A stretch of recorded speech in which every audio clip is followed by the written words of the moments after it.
मित्रांनो, कंपाऊंडिंगच्या जादूमध्ये 3 घटक काम करतात. त्यातला पहिला असतो मुद्दल म्हणजे प्रिन्सिपल अमाऊंट, दुसरा असतो व्याजाचा दर म्हणजे रेट ऑफ रिटर्न, आणि तिसरा असतो टाइम टेन्युअर, किती कालावधी तुम्ही त्यासाठी देताय. तर यामध्ये रेट ऑफ रिटर्न्स जे इन्व्हेस्टमेंट असतात आपले, त्यामध्ये आपल्या हातात नसणारा घटक आहे. It will evolve as the time passes. पण त्यासाठी आपण देऊ शकणारा काळ आणि त्यासाठी इन्व्हेस्ट करण्यासाठी लागणारी जी मुद्दल आहे, या 2 गोष्टी नक्कीच आपल्या हातात असतात.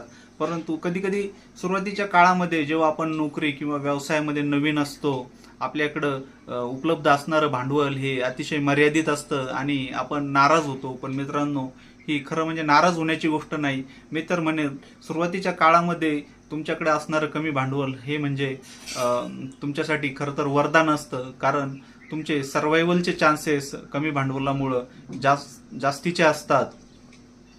आता यात मी तुम्हाला वॉरन बफेट सरांची गोष्ट सांगेल की त्यांनी जगप्रसिद्ध अशा ॲपल कंपनीमध्ये वयाच्या 86व्या वर्षी त्यांच्या बर्कशायर हाथवे या कंपनीने गुंतवणूक केली आणि आज त्यांच्या पोर्टफोलिओचा 40% हिस्सा हा बर्कशायर हाथवेचा हिस्सा हा ॲपलमध्ये आहे आणि या गुंतवणुकीने त्यांना चांगला परतावाही दिलेला आहे. म्हणजे यातून मला सांगायचं आहे काय, तर वयाच्या 86व्या वर्षी सुद्धा त्या माणसाने एक मोठं सक्सेस अचीव केलेलं आहे. आपली तर जस्ट ही सुरुवात आहे. त्यामुळं नाराज होऊ नका. Be happy and invest more and more. Thank you.